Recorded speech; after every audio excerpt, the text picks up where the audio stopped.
In simple terms, reconstitution of partnership refers to realignment or rearrangement of the terms of partnership. So now students, this reconstitution of partnership can take place in following situations. The first one being admission of a partner. That is, when a new partner is admitted into a business, the old partnership agreement has to be altered. Then in case of retirement and death of a partner. Obviously again these are two situations which will warrant the change in existing partnership terms. Then in case of change in profit sharing ratio of existing partners.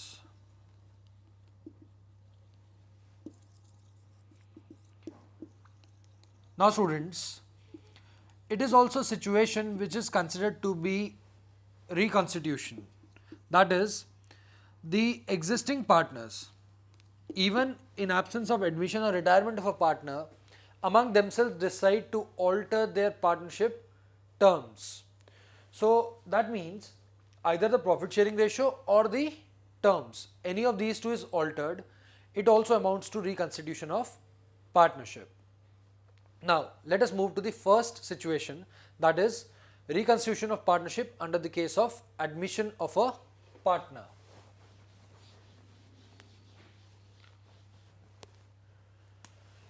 So now students, admission of a new partner.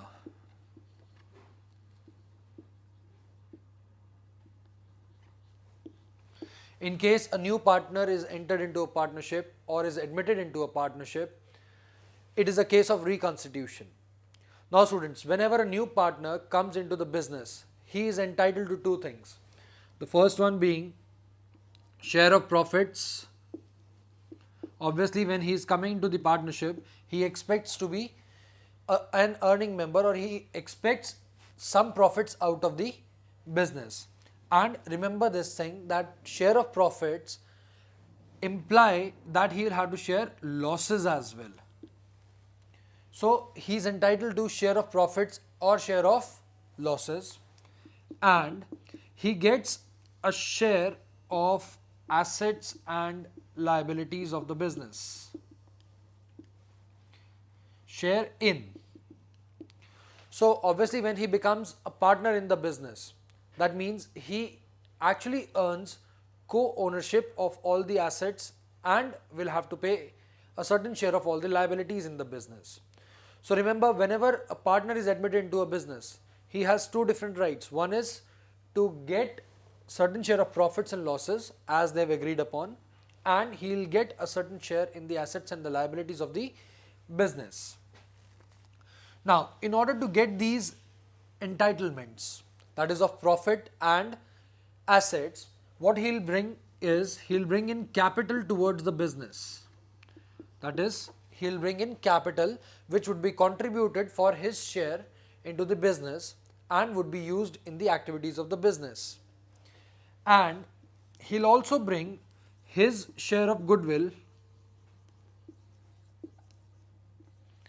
which would be actually transferred to old partners, for partners, or I should say old partners. So when I say it should be distributed among old partners, why it is to be done? Because old partners are sacrificing some amount of their profits in favor of new partner. So he will pay this amount to the old partners as a compensation for their sacrifice. According to the terms of Indian Partnership Act 1932,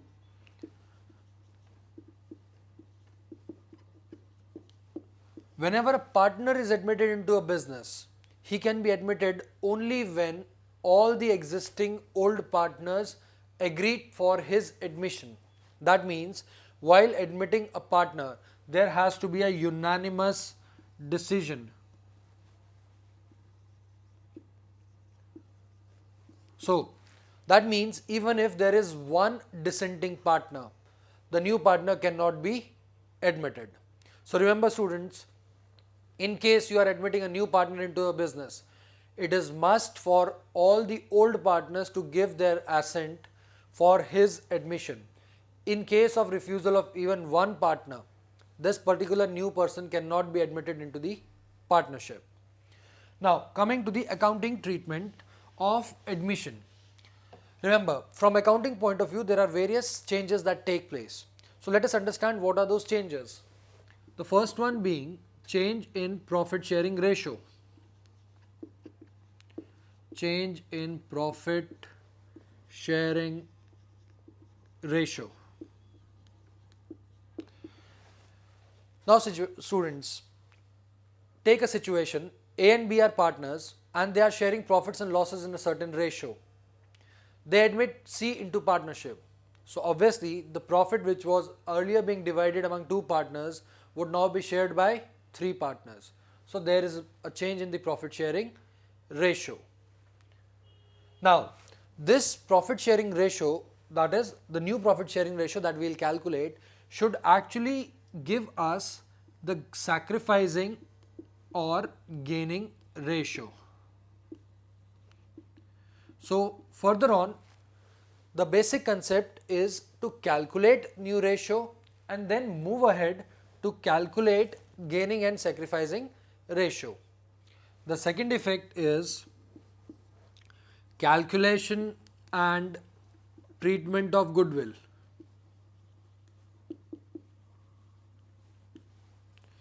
Now, students, new partner compensates old partner for their sacrifice. The ratio in which he will compensate them depends upon their sacrifice. So, proper accounting treatment by way of journal entries is to be followed. Then we have third effect, that is revaluation of assets and liabilities. Now, by revaluation, we understand bringing upon the assets and liabilities of a business so as to reflect their current market values. Students, revaluation is very necessary because over a period of time, what happens is that because of historical cost principle, which actually tells us to make sure that the assets appear at their cost value, right? So, whenever we have shown them on their cost value, what happens is that they fail to reflect their current market position. So, whenever a partner is admitted into a business, it is imperative and very, very important that we actually bring our assets and liabilities closest possible to their current market values. Then, distribution of reserves. Accumulated reserves and losses. It is quite possible that there might be certain accumulated reserves and certain losses that will appear on the assets and the liability side of your business, of your balance sheet. So, it is important that before a new partner is admitted into the partnership, the old partners divide these reserves or provide for the share of losses from their capital accounts so as to bridge these losses. Remember, if this is not done, after admission, the new partner will have a right to claim a share of these reserves. And remember, he was not a partner when these profits were earned. So, it is important that before his admission, the reserve should be adjusted in the capital accounts of the old partners and vice versa for losses. And last one being adjustment of capital.